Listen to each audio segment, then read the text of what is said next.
kendiat kenta hadian beladap ban bam smai kum umenti rangba kejala hakawat kebar konrad ke sangmau lapen pau bak sorkar Meghalaya Democratic Alliance MDA II hapo kejilam jung ukan peteng biang ye kikam kiba kalatre hakini kisan senam kibalalen habai kerembat kilat phai kubor konrad ke sangmau loong bak sorkar mentakan phai khmat kyrpang sek babon kiliang nak benta ban pen bahaya ka koit ka khiah kumju ru ha kaliang ke pule ke puthi nalor ki weide.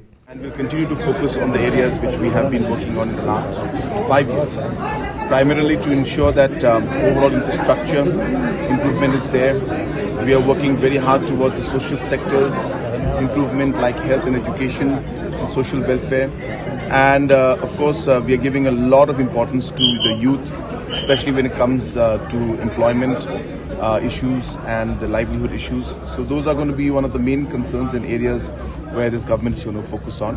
And like I had said 5 years back in the same place when I had taken oath, that we have realized that the overall delivery mechanism, overall efficiency at the grassroots level is something that needs to be improved. We improved that in the last 5 years.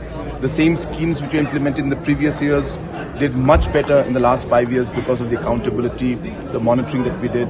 And we'll continue to ensure that the impact at the grassroots level of different programs and schemes is felt to the maximum level. Why two deputy CMs? There has been precedents in the past where there have been two deputy CMs, so there's nothing wrong in it. And also it is a strong representation of the different areas and regions of our state. It sends a positive message of inclusiveness, and that is the reason why we are doing it.